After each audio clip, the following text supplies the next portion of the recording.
Hi friends, welcome back to ಜನೋಜೇಸ್ kitchen.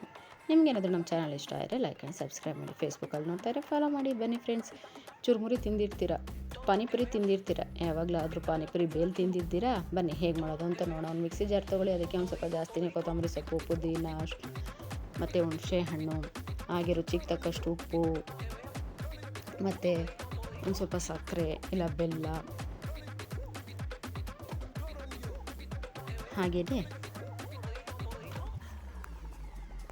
ಒಂದು 3 ಹಸಿಮೆಣ್ಸಿನ್ಕಾಯಿ ಹಾಕಿ ನುಣ್ಣಗೆ ಪೇಸ್ಟ್ ಮಾಡ್ಕೊಳ್ಳಿ. ನೋಡಿ, ಈ ರೀತಿಯಾಗಿ ಪೇಸ್ಟು ಮಾಡ್ಕೊಳ್ಳಿ.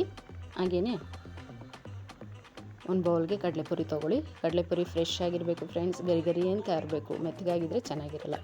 ಈಗ ಈ ಕಡಲೆಪುರಿಗೆ ಈ ಪೇಸ್ಟ್ ಹಾಕ್ಕೊಳ್ಳಿ, ಪುದೀನ ಕೊತ್ತಂಬರಿ ಪೇಸ್ಟು ಹಾಕ್ಕೊಂಡು ಅದಕ್ಕೆ ಒಂದು ಸ್ವಲ್ಪ ಜೀರಿಗೆ ಪುಡಿ, ಹಾಗೆ ಚಾಟ್ ಮಸಾಲ ಹಾಕ್ಕೊಳ್ಳಿ. ಚಾಟ್ ಮಸಾಲೆ ಇಷ್ಟ ಆದರೆ ಹಾಕ್ಕೊಳ್ಳಿ, ಆಪ್ಷನಲ್ಲು. ಈಗ ಬೇಗ ಬೇಗ ನೀಟಾಗಿ ಮಿಕ್ಸ್ ಮಾಡ್ಕೊಳ್ಳಿ, ಇಲ್ಲಾಂದರೆ ಕಡಲೆಪುರಿ ಎಲ್ಲ ಮೆತ್ತಗಾಗಿಬಿಡುತ್ತೆ, ಗರಿ ಗರಿ ಅನ್ನೋಲ್ಲ. ಸ್ಪೂನಲ್ಲಿ ಆಗಿಲ್ಲ ಅಂದರೆ ಕೈಯಲ್ಲೇ ನೀಟಾಗಿ ಮಿಕ್ಸ್ ಮಾಡ್ಕೊಳ್ಳಿ.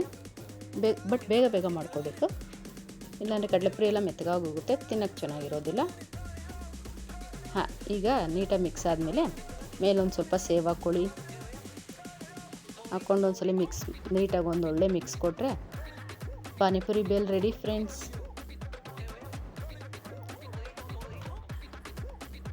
ನೋಡಿ ಫ್ರೆಂಡ್ಸ್, ಏನು ಸಖತ್ತಾಗಿದೆ ಕಲರು ಎಲ್ಲ.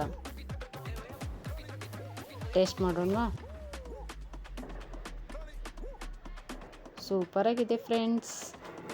ನೀವು ಟ್ರೈ ಮಾಡಿ, ಹೇಗಾಗಿತ್ತು ಅಂತ ಕಮೆಂಟ್ ಮಾಡಿ. Thank you.